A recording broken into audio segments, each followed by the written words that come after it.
Bienvenidos a su programa Entre Juristas, un espacio en el cual el Ilustre y Nacional Colegio de Abogados de México aborda temas de interés jurídico.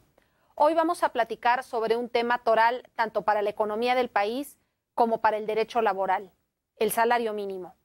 Para ello contamos con dos invitados que, por su quehacer diario, conocen bien el tema.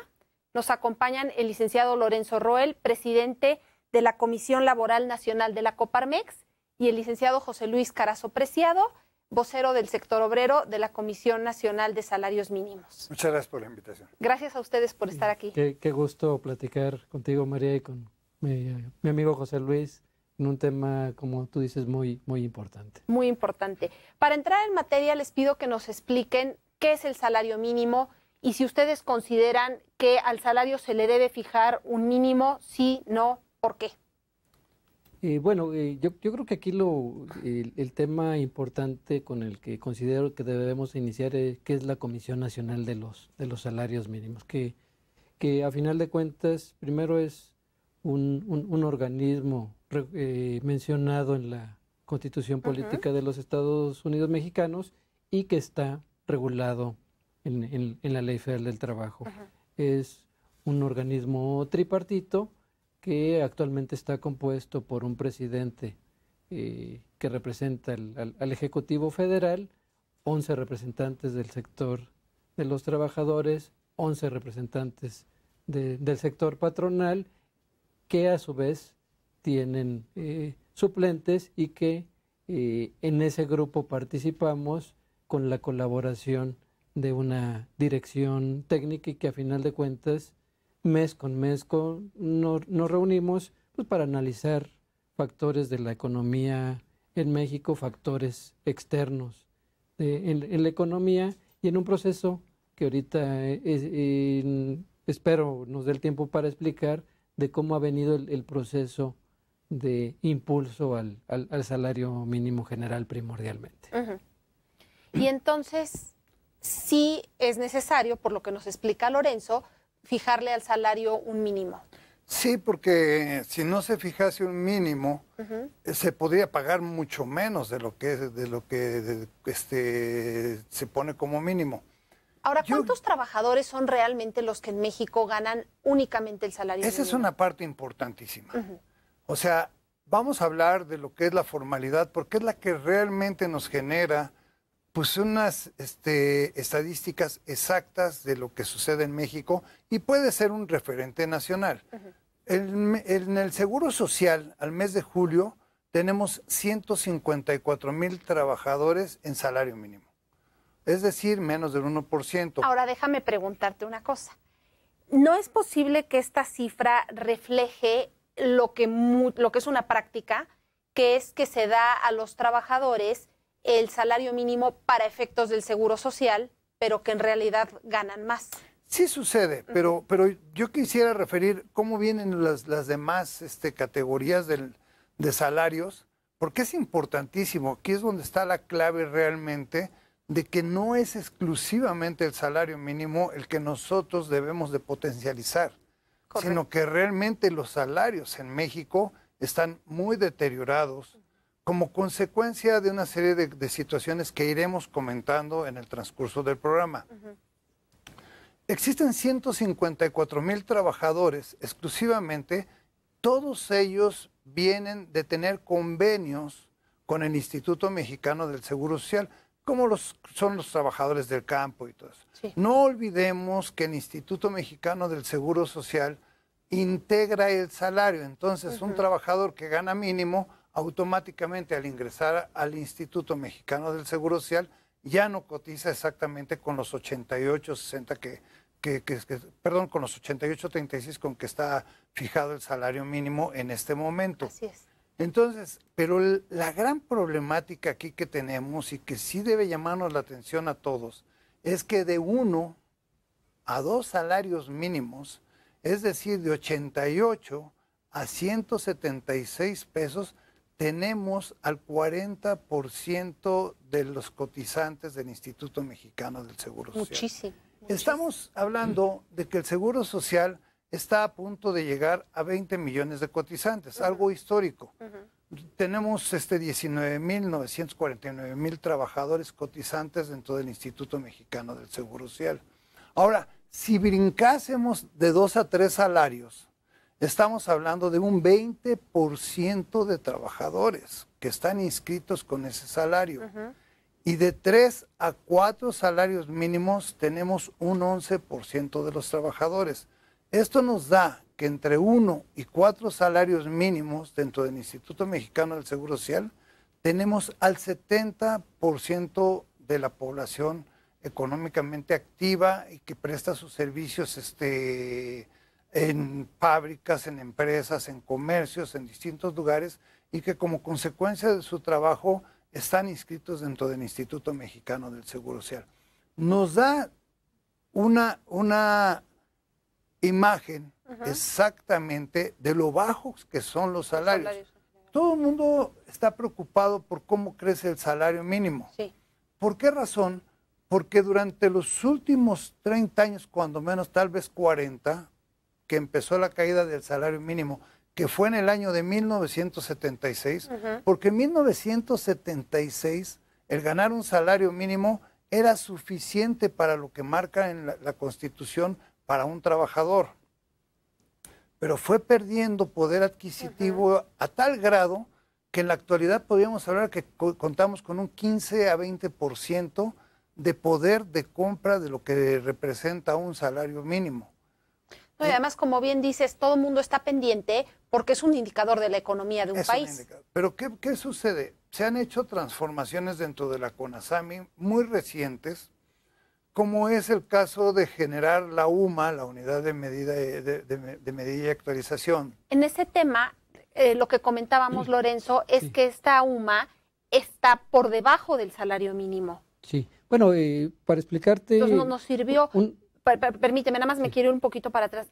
Antes el salario mínimo tenía 3 zonas geográficas y ahora ya no, ¿verdad? Ahora es uno mismo. Sí. Y depende de, o debería estar relacionado con la UMA. Bueno, esto viene una historia desde ya entre 2011 y 2012, en donde uno de los problemas que se tuvo y lo analizamos en el seno de la comisión es que el salario mínimo en México se había venido utilizando como una medida de valor económico en leyes, reglamentos y muchas disposiciones. Incluso para multas. Que a final de cuentas lo que provocaban cuando venían los ajustes al salario mínimo general es que esa unidad fuera ridícula. Inflacionario. Entiendo, sí. Entonces, ante esta problemática se empezaron a hacer los señalamientos, primordialmente el sector de los trabajadores que insistió mucho en esa parte y que para evitar esa situación pues implicaba una reforma constitucional que se llamó en materia de desindexación del salario mínimo y que generó esta nueva unidad que es la Unidad de Medida y Actualización, que si bien es cierto está más abajo del mínimo, pero que esa es ya la unidad que se debe de utilizar como una unidad económica en leyes y reglamentos, y que pues este proceso duró mucho tiempo porque a final de cuentas formalmente culminó hasta enero de 2017, cuando ya el INEGI, que es quien ahora es responsable de analizar y fijar la unidad conforme a ciertos factores, incluyendo la inflación, y que actualmente es más abajo del salario mínimo general, y que a final de cuentas pues va a correr aparte del salario mínimo general, y la idea Pero entonces tú consideras que es positiva ese cambio. Sí, claro. Sí. Aunque no sea igual que el salario mínimo. La idea es precisamente liberar esa unidad para que sea parte, conforme a las posibilidades económicas del país, pues se venga impulsando el salario mínimo general.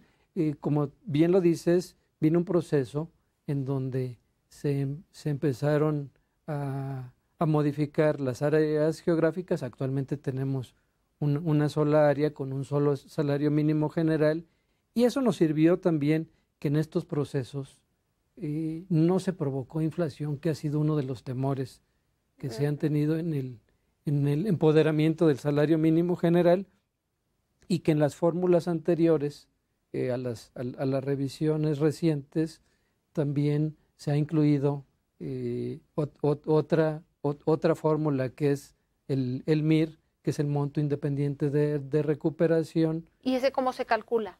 Que ahorita lo explicaremos. Yo creo que si sintetizamos, sí, se invirtió el espíritu constitucional. O sea, de ser un protector de la economía familiar, el salario mínimo se convirtió en un protector de ahorro gubernamental. Eso, qué interesante. ¿Por qué? Porque 872 artículos nada más de las leyes federales, y estamos hablando de miles de artículos a nivel estatal y municipal, contenían la figura de salario mínimo. Sí.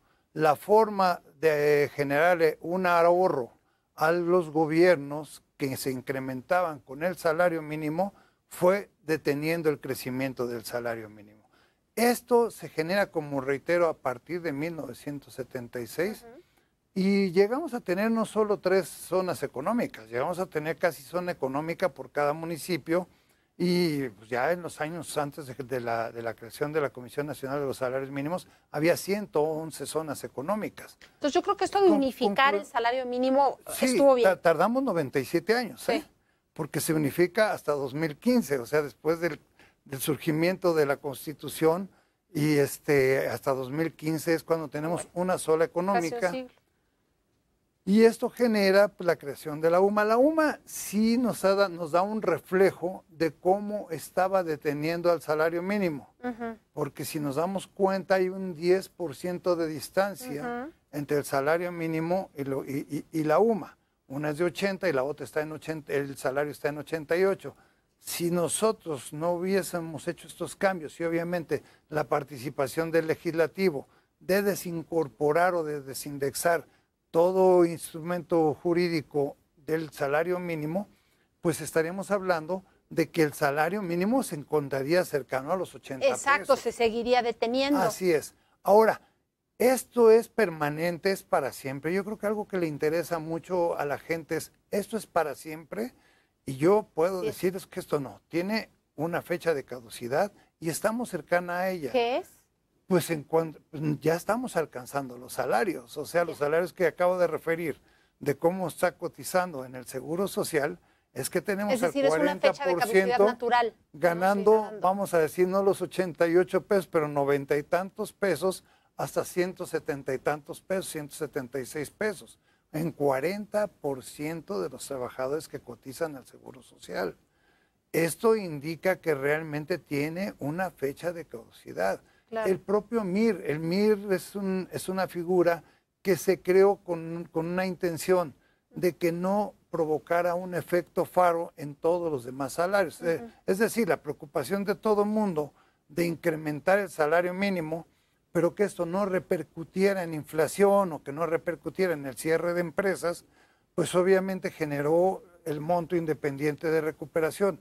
Se le dio hace un par de años, cuando se crea esto, cerca de 10% de incremento del salario mínimo, pero sabíamos que había industria, que había comercio que no iban a poder amortiguar ese incremento, y entonces se dio precisamente para que no tuviera ese impacto de efecto faro y que tuviera la posibilidad de crecer el salario mínimo.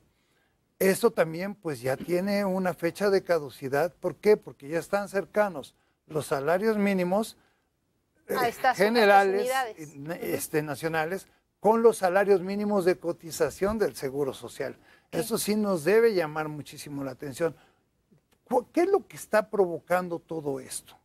Hazme un favor, tenemos que ir a un corte, y no quiero cortar esta idea porque está muy interesante. ¿Te parece que regresamos y me platicas eso y me amplías el tema que platicábamos antes de iniciar el programa sobre los efectos de aumentar el salario mínimo? Me parece muy bien. Vamos a un corte brevemente, no se vaya, ya volvemos. Estamos de regreso con Entre Juristas. Los invito a contactarnos a través de nuestro correo electrónico y de nuestras redes sociales. Nos interesa escuchar su opinión y saber qué temas les gustaría que abordemos. Regresamos a platicar sobre el salario mínimo. Justamente estabas explicando, bueno, en el corte explicaba Lorenzo que sí existe una consecuencia legal para quienes no pagan el salario mínimo, que es un delito penal, pero más allá de eso, decías tú algo que es de la realidad, que es muy difícil que alguien se emplee por el salario mínimo. Realmente es muy difícil encontrar una persona que gane el salario mínimo. Vaya, es difícil que este tipo penal se dé porque no hay quien. Que alguien lo proponga y que alguien lo acepte, ¿no? Claro. Esa es la realidad. Incluso quienes pagan ya no el salario mínimo, los salarios más bajos tienen una rotación no tienen tremenda trabajadores, claro. en sus empresas. Comentaba yo acerca de cómo mejorar las condiciones del salario, sí, no del mínimo en primera instancia, pero de los salarios en general. Y es que México realmente ha apostado a una situación que ha utilizado esta palabra como si fuera la panacea, y hablamos de productividad. Cuando la palabra que deberíamos perseguir es la competitividad, y hacia la competitividad obviamente confluye como uno de los mecanismos, uno de los carriles que nos llevan hacia la competitividad, la productividad. Mínimo, claro. Pero mientras México, con sus socios comerciales, no tengan las mismas condiciones en las áreas de comunicación, y podemos hablar de varios tipos de comunicación, o sea, desde las carreteras, transportes, pero también podemos hablar de las telecomunicaciones, que no estamos en las mismas condiciones en que están nuestros competidores en el mundo, ante el mundo que tenemos globalizado de comercialización. Y no solo estos factores, el alto costo del dinero en dos vertientes. En México no existe auténticamente una banca de desarrollo. Una empresa que quiere tener un crédito necesita demostrar que tiene 10 veces más de lo que está pidiendo para poder obtener un crédito.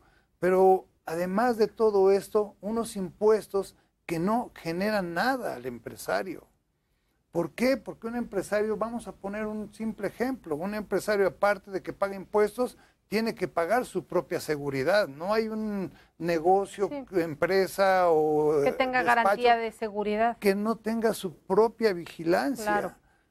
Podemos hablar desde cosas sencillas como cámaras, sí, hasta una cosa más sofisticada. La inseguridad, obviamente, constantemente son asaltados quienes se dedican a andar en todo. Eso tiene un costo para la producción. Por supuesto. Una piratería cabalgante. Claro. Si a esto le incrementamos la tramitología que tenemos, que es un laberinto para muchos, que realmente está cerrado. Nosotros hemos estado en algunos países viendo temas de cómo se abre un negocio, y hay lugares donde primero abren y después desahogan su documentación. En México tenemos empresas que en 3, 4 meses no pueden abrir sus negocios, dadas las distintas tramitologías que tenemos. Sí. El costo de lo que comentaba yo hace rato, si nosotros vemos la telefonía, el costo de la telefonía es elevadísimo en comparación con otros países. Bueno, si todo esto lo tradujésemos en que pudiéramos mejorarlo, se incrementaría sin gran efecto el beneficio laboral para los trabajadores mexicanos, lo que nos abriría una puerta extraordinaria. No olvidemos que México es un país que tiene un 8 o 10% de exportación, pero que el 90% de su producción se recarga en el mercado interno, y abriríamos un potencial grandísimo para el crecimiento de nuestra propia industria en mercado interno. ¿Por qué razón? Porque uno de los factores que tiene cualquier país de primer mundo, como así lo llamamos, es que su gente tiene poder adquisitivo. Y nosotros no tenemos ese poder adquisitivo. Me parece muy valioso que tú, como vocero del sector obrero, lo veas así, porque, vaya, no es que sea tu opinión, sino que es una realidad lo que estás describiendo. Es que es una realidad que vivimos al interior de las empresas. Claro. Hay muchos que dicen, a ver, peleen por los salarios. ¿Y cómo peleamos por los salarios? ¿Cerrando empresas? Claro. ¿Estallando huelgas? Claro. Y en este sentido me imagino, Lorenzo, que es exactamente la misma opinión de la Coparmex, ¿no? Pues mira, primero el proceso de de impulsar el salario mínimo general, que viene con otros temas, como bien lo dice José Luis, y a final de cuentas tenemos un compromiso mundial de mejorar y que de aquí al 2030 tengamos un salario y un empleo o un trabajo digno. Entonces, competitivos, ¿no? Como tú este es parte del proceso. A final de cuentas, que a dónde tiene que llegar el salario mínimo general, que a final de cuentas... Es algo que regula el mercado, ¿no?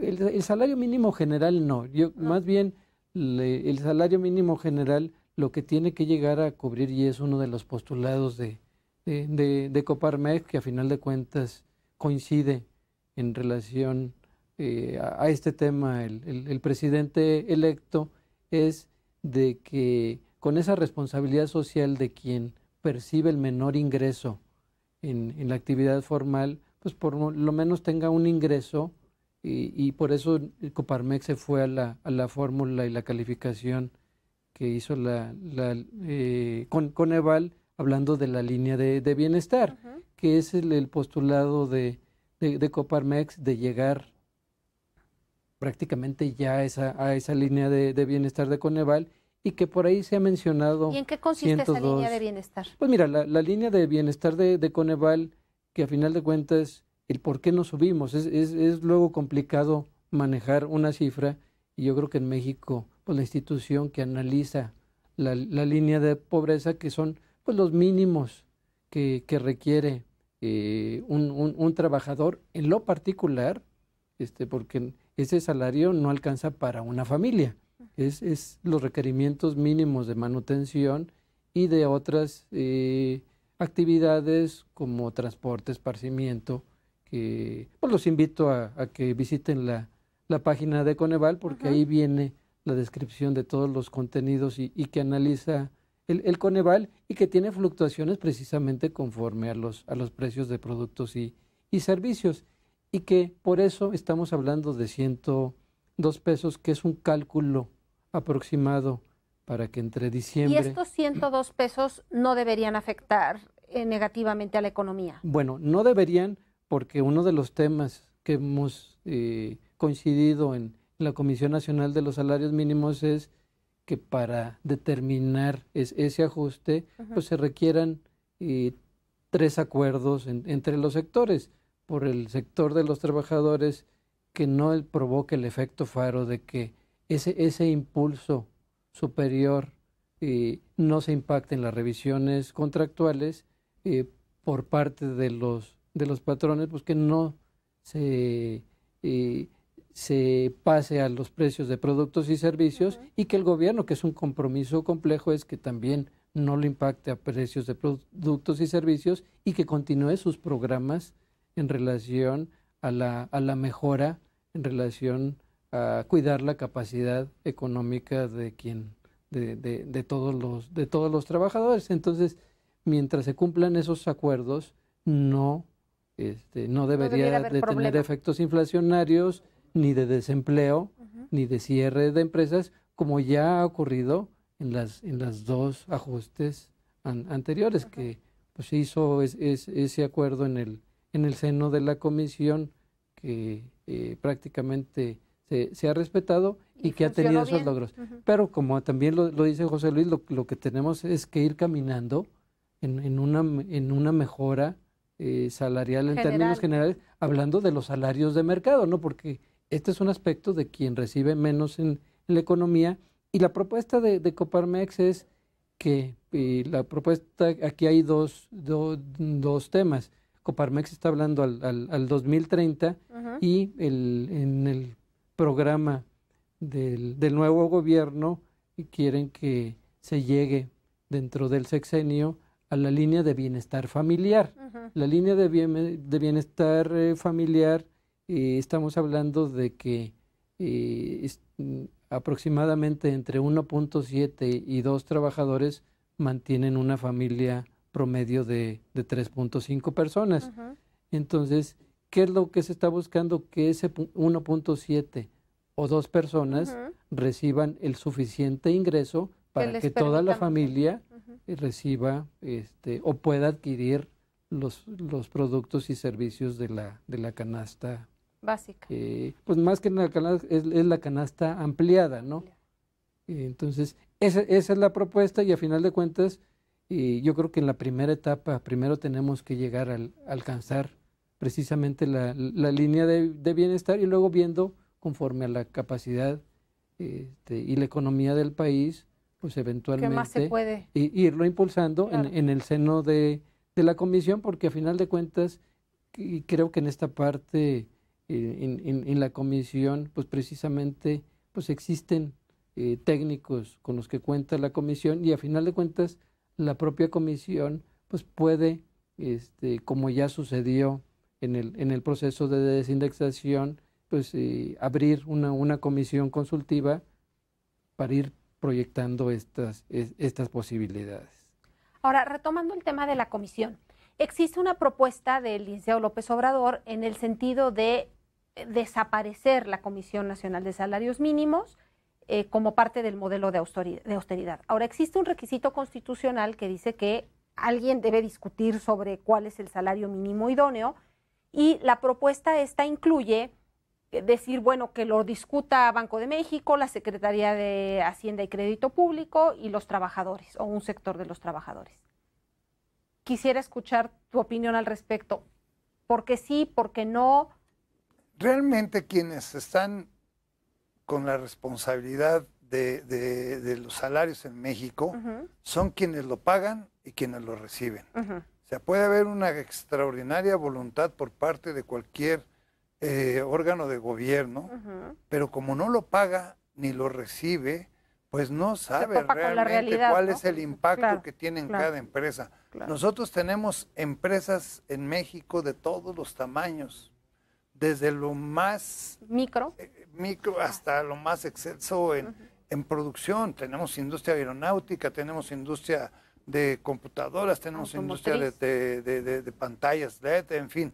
Tenemos una gama de industrias, pero también tenemos todavía a la pequeña y a la mediana empresa, a la microempresa, y alguien que ha sido muy inhibido en sus procesos, que es el que inicia un negocio, y que el emprendedor y que no es favorecido con una serie de situaciones para que si pueda... no tiene incentivos. Sí. Ahora, ¿qué es lo que sucede? Quería dar un dato. Nosotros preguntamos a Banco de México la repercusión en 2017 que tendría un incremento en el salario. ¿Cuánto había generado o provocado de inflación el incremento que se había dado del 10% en 2016? Sí. Porque en 2016 que se dio este incremento, se hablaba que había impactado en la inflación que fue del 6.9%. En realidad, la respuesta de Banco de México es que solamente impactó en 0.20%, o lo que dicen los expertos, 20 puntos porcentuales. O sea, realmente no tuvo un impacto. Mucho. Nosotros al interior del sector obrero sabemos y estamos convencidos que los salarios se podrían incrementar, no en 102 pesos como lo indica la Coneval para los índices de bienestar social, sino que deberían de ser incrementados cuando menos el salario mínimo a 150 pesos. Pero reitero, si no se le otorga al empresario las posibilidades de ser competitivo en todas estas áreas que ya mencionamos. Sí, que decías, pues decías seguridad. Seguridad, comunicaciones.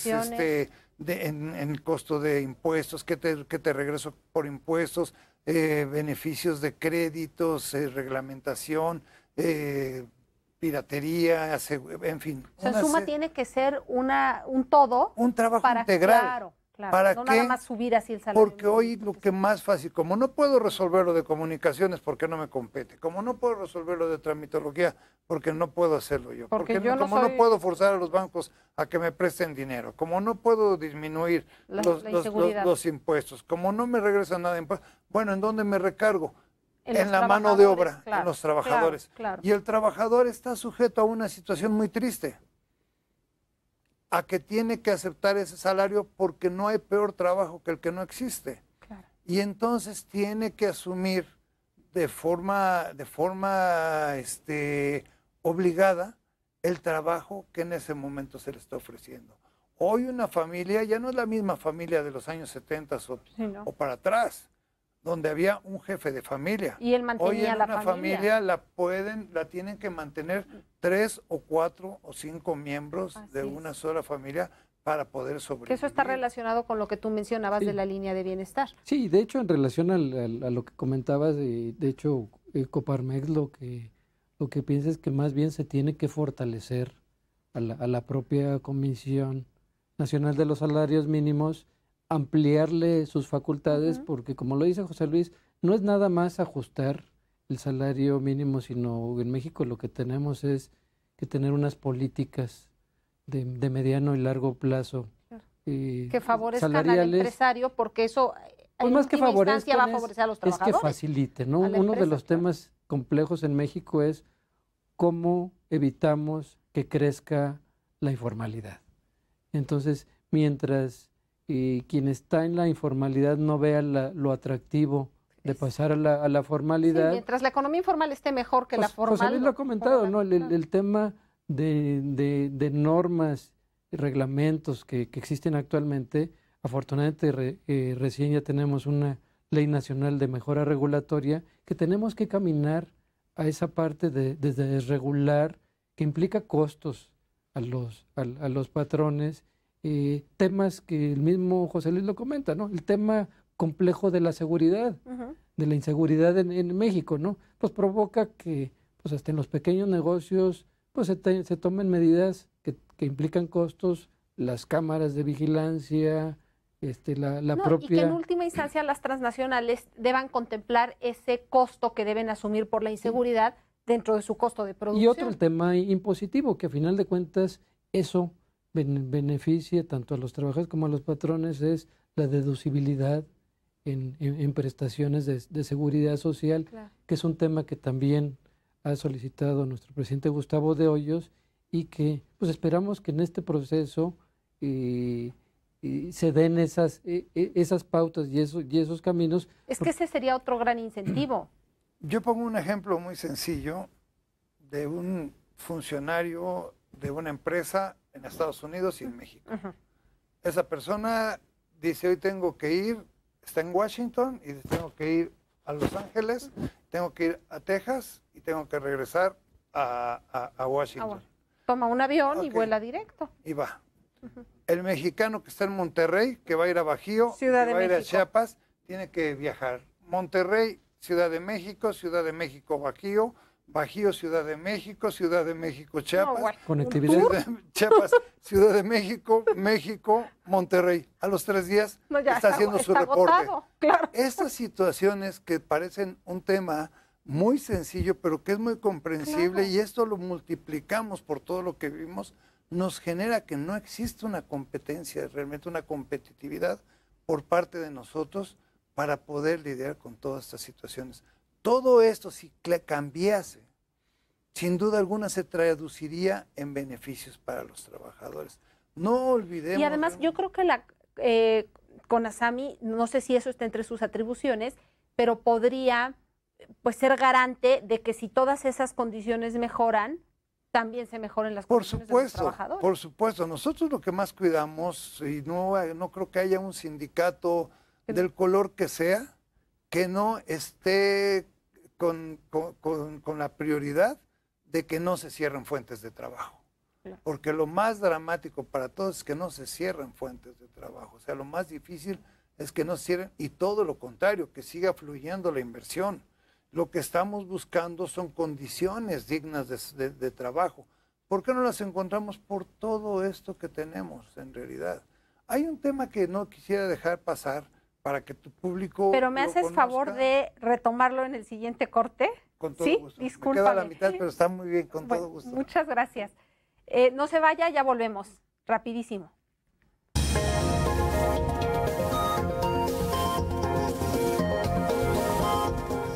Estamos de regreso con Entre Juristas. Antes de irnos a corte, interrumpí a José Luis en una idea interesante que nos iba a explicar, justamente porque no quería yo cortarla. Muchas gracias. Por favor. Bueno, comentaba yo, independientemente de la idea, quiero comentar esto para conocimiento más que nada del público. Los representantes ante la CONASAMI, que somos 22 del sector obrero y 22 del sector empresarial, no tenemos ningún salario, no tenemos ningún tipo de pago. Esto para la gente... Una labor honoraria. Sí, porque realmente es sano que todos conozcan esto. Se ha hablado de claro. miles de situaciones que se ganan un gran salario. No. Es nada más trabajo. Pero con mucho gusto realmente. Y además, Lorenzo, me decías que realmente el costo anual de la comisión no es elevado. Sí, no, de hecho, por ahí ha salido en algunas noticias de que es altísimo el costo y que por eso tiene que haber un recorte a la comisión. El costo es de 40 millones aproximadamente al año. Sí, no es mucho. Entonces, para la infraestructura y los analistas que existen en la comisión, yo creo que más bien no es de alto costo la propia comisión. Y sobre todo, yo creo que lo que es interesante es en el empoderamiento de la propia comisión, pues debería también ya facultarse. Primero, que el propio Consejo de Representantes tuviera facultades directas. Uno de los problemas que hemos tenido precisamente para las fijaciones es que para que haya una fijación previa al anual, pues tiene que haber una solicitud de la mayoría de uno o de otro sector, aunque el secretario de Trabajo tiene la facultad en lo personal, y que para ese efecto la realidad es que ha complicado precisamente ir avanzando durante los meses en el año de hacer estos ajustes, porque pues tiene que haber mayoría de sector para que se haga la solicitud. Y en esta parte, en lo que Coparmex tiene como meta es convencer de que la propia comisión tenga otras facultades de análisis y precisamente... Es decir, no solo no desaparecerla, sino ampliarle sus facultades. Ampliarle sus facultades, porque a final de cuentas yo creo que los dos sectores en plática y recibiendo los análisis de los técnicos, pues se pueden hacer propuestas para mejorar las políticas salariales que implican temas como ya los comentamos, ¿no? Proponer mejoras en regulaciones, en leyes y reglamentos, temas como procesos de cómo ir empoderando a los salarios, políticas que el propio gobierno puede apoyar y un sinnúmero de análisis precisamente ya buscando la mejora de los salarios en México, claro. No nada más temas de los mínimos. Y además no solamente análisis que hace la propia comisión, sino que se nutre de distintos análisis, ¿no? De sí. Instituciones mundiales. Sí, por ejemplo, tenemos los informes mensuales del Seguro Social, del Banco Mundial, del Fondo Monetario Internacional, del Banco de México, de la Secretaría de Hacienda, de la Secretaría del Trabajo. En fin, hay una gama. Tomar decisiones o hacer propuestas. Así es. Viables. Fíjate que ahorita que se está comentando acerca de la comisión y una transformación que podría vivir es hacer una comisión nacional de los salarios. Quitarle la palabra de mínimos. Porque hay un efecto en México que poco analizamos y que no sucede en otros países también, donde son nuestros pues, socios comerciales o competidores comerciales en algunos momentos. En México, por ejemplo, es muy difícil, en Estados Unidos es muy difícil ver que una persona que gana en la industria automotriz 18 a 23 dólares la hora, que ese es el salario, pero la gran diferencia es que allá el gerente de la planta gana el doble, o sea, gana de 36 a 40 y tantos dólares la hora. En México tenemos un efecto que es increíble. En México tenemos un trabajador que en los mínimos o en los rangos mínimos gana 4,500 pesos al mes, no lo hablo, 150 pesos diarios, y el jefe o el director de esa misma planta gana 200 o 300,000 Sí, pesos. la diferencia 50 es abismal. veces, es Sí. abismal. Nosotros Lo cual no permite crear una sociedad más así es, igual. más equitativa. equilibrada. Nosotros hemos notado incluso que hay empresas o industrias extranjeras que han preferido traer ya a funcionarios y ejecutivos de Sudamérica, de Centroamérica Sí. y de propio Estados Unidos, Cada vez porque más. son menos costosos que los ejecutivos nacionales. Esta parte también es una de las situaciones que se lleva un gran costo. Bueno, no vayamos muy lejos, el propio gobierno trabaja así, o sea, en una misma institución gubernamental hay quien gana 4,000 pesos, y hay quien con todo y bonos gana 200 y tantos mil pesos. Sí, es una realidad del país. Así es. Entonces yo creo que una comisión nacional que analizara cómo generar una situación más equitativa para todos, yo creo que fortalecería mucho a México. Y realmente los temas de salario sí son temas que impactan socialmente, pero que no podemos perder la perspectiva de que están ligados a la economía.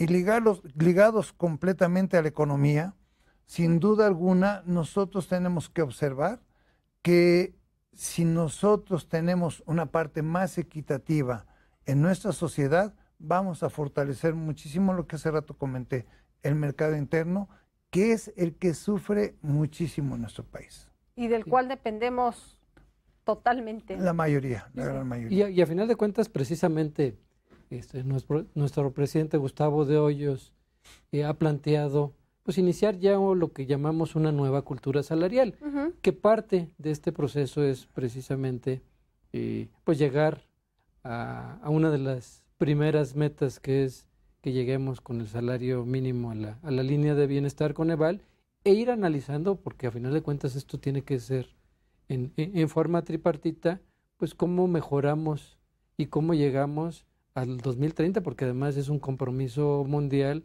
a un mejor y un mejor trabajo digno y un mejor salario. ¿Y qué incluye esta propuesta de Gustavo? Bueno, la propuesta de Coparmex es precisamente primero el tema del salario mínimo para que luego llegue a la línea de bienestar familiar. Nos decías en el segmento pasado que es llegar a esta línea de bienestar sin afectar la economía, lo cual hasta este momento se ha logrado bien con las medidas que se han implementado. Y por eso tiene que ser mediante un acuerdo tripartito en la comisión y no por una fijación impuesta por un organismo ajeno a la comisión. Por eso insistimos que tiene que ser por conducto de la comisión, ver temas de mejora regulatoria, que yo creo que es muy importante en México, porque a la hora de abatir costos de trámite a las empresas formales, pues precisamente les dan más capacidad económica en temas de seguridad. Pues yo creo que en México, mientras mejore la seguridad, pues va a tener menos impacto económico en la seguridad. Y el tema impositivo, que yo creo que es muy importante, la deducibilidad debe ser uno de los factores importantísimo que promoverán. Porque además eso incentiva que los empresarios quieran darle seguridad social a sus trabajadores. Entonces yo creo que cumpliendo esos tres rubros podemos avanzar en una nueva cultura salarial. Más lo de las comunicaciones que decías tú, ¿no? Hacerlas más eficientes. Sin duda alguna. Y muchos temas en que México realmente está muy atrasado con respecto a otros países. La educación, bueno, nos podríamos ir aquí. Y que además en este sexenio, hablando de comunicación y conectividad, la verdad, en este sexenio se ha avanzado mucho en temas de comunicación, que yo creo que es de los varios grandes logros que se ha tenido en este sexenio, ¿no? Y que a final de cuentas, pues todas estos grandes proyectos que se han logrado concretar y las grandes reformas estructurales, pues van a ir ayudando precisamente a esta capacidad, pero insistimos, ¿no? Yo creo que además de seguir las propuestas, pues tenemos que irlas aterrizando en forma consciente para no provocar otro tipo de impacto, ¿no? Esta administración ha tenido grandes logros, incluso en el tema que nos ocupa, en el tema laboral, porque realmente nunca habíamos tenido la incorporación al Instituto Mexicano del Seguro Social de 3,5 millones de trabajadores. O sea, esto es algo decías que inédito. es algo inédito. Tenemos la incorporación de empresarios. El número de empresarios que aportan o que pagan la cotización de sus trabajadores estaba en el rango de 830,000 a 840,000 mensualmente antes del inicio de esta administración. Ahorita estamos cercanos a llegar al 1,000,000 de empresarios que cotizan ante el Seguro Social. Realmente es algo muy bondadoso en virtud de que un trabajador que cuenta con salud, que cuenta con créditos en dos vertientes, tanto para casa como para bienes de consumo duradero, necesariamente va a ser más productivo. Que cuenta con una posibilidad de retiro, si no en las condiciones en que nosotros lo desearíamos, pero que de alguna forma tiene garantizado un retiro.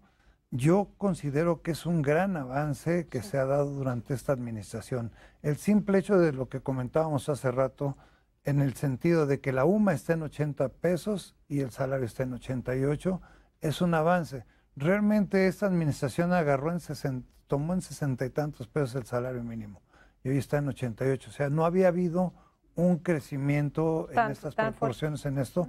Hay un avance que yo creo que si continuamos con eso, vamos por un camino correcto. Realmente el punto a que llegamos es que después de 40 años empezamos a darle soluciones a este tipo de situaciones. Cuando hablaba yo... Aunque lentamente el salario mínimo vuelva a ser... Sí, o a tener un buen poder porque adquisitivo. Lo que perdió desde 1976, pues realmente es hasta 2012, 2011 que arrancamos nosotros con los trabajos de desindexación o de desvinculación, como lo llamamos nosotros, del salario mínimo, hasta 2016 es cuando empieza a dar ya muestras de un crecimiento sobre el salario mínimo. Y algo en lo que no difiero, pero que yo considero que nos obliga a todos a pensar cuál es el siguiente paso, ya no es tanto la línea de bienestar social mínima de Coneval, sino pensar cómo generar realmente un salario más amplio para los trabajadores, en virtud de que también hablaba yo de la caducidad de estos programas. Sí. Realmente, si ahorita habláramos de 102 pesos, esto ya va a rebasar a los trabajadores que están trabajando con menos de 100 pesos dentro de la industria, y tenemos un gran número. No olvidemos que al principio comentábamos que 40% de nuestros trabajadores cotizantes al Seguro Social están entre 1 y 2 salarios mínimos. Y esto es arriba de 88 y hasta 176. Qué interesante. Lorenzo, ¿qué más quieres platicar sobre la comisión, sobre el salario mínimo? Pues mira, yo creo que estamos en un proceso que tenemos que llegar a esas primeras metas y como dice José Luis, pues tenemos que ampliar o facultar a la propia comisión pues para ir pensando en cómo mejoramos y empoderamos a los salarios y analizar precisamente en una forma cauta de cómo exponemos estas nuevas políticas y estas necesidades que a final de cuentas pues tenemos que ir precisamente en esa meta de tener realmente un salario digno que le permita estrictamente cumplir los lineamientos que la propia Constitución establece, ¿no? Entonces, yo creo que vamos, como dice José Luis, por buen camino, pero tenemos que ir midiendo qué acuerdos y qué compromisos, y a final de cuentas ir cuidando mucho el poder adquisitivo. Yo creo que ese es uno de los temas vitales en toma de decisiones, porque si no cuidamos el poder adquisitivo, una de las frases de mi querido amigo José Luis es que de repente pues pueden subir los salarios en en una forma amplia, pero si ellos suben por las escaleras y los precios y productos suben por el elevador, pues vamos a tener grandes problemas. Qué buena frase, qué buena frase. ¿Me regalas una conclusión? Sí, claro. Y esa frase es de don Fidel Velázquez. ¿Ah, sí? Ah, sí. Gran frase. Sí, él decía que los salarios subían por las escaleras y los precios por el elevador. Realmente, yo estoy convencido de que México tiene que apostar más que nada a la competitividad de sus empresas. Y para esto hacer un análisis de cómo ser más competitivos y permitir que los trabajadores puedan obtener mejores ingresos siendo competitivos ante todo el mundo, pero con mejores ingresos de sus propios trabajadores. Y esto es resolviendo los temas que ya hemos comentado. Sí. Mejores comunicaciones, una más amplia seguridad, una banca de desarrollo, impuestos que generen auténticamente un bienestar para quienes lo pagan, deducibilidad de prestaciones sociales. La detención de la piratería en México, que de verdad es cabalgante, y la situación de la tramitología, que un emprendedor pueda con toda facilidad abrir un negocio. No olvidemos que algún día las grandes corporaciones internacionales han sido emprendedores que han apostado para crecer. Y México puede tener sin duda alguna estos beneficios si realmente se cumplen todos estos factores y se descarta que el único factor donde nos podemos recargar es en empobrecer a nuestra ciudadanía a través de salarios bajos. Les agradezco mucho que hayan estado aquí, que nos hayan enriquecido con sus distintas visiones, pero que al final pues llegan a una misma conclusión. Yo creo que coincidimos en esta parte y simplemente pues hay que seguir trabajando para lograr esas metas que además, insisto, es un compromiso que México tiene para llegar de aquí al 2030 a que tengamos buenos empleos y buenos salarios. Entonces creo que vamos por buen camino, pues habrá que seguir trabajando y tener los apoyos precisamente en este sentido, pues para ir caminando en este proceso que suena fácil, pero es complejo. Pero no, muy complejo y largo además. Así es. Pues muchas gracias, los invitaré después a otros programas para que vayamos viendo cómo avanza este proceso. Con mucho gusto. Gracias por acompañarnos, no se pierda la siguiente emisión de Entre Juristas.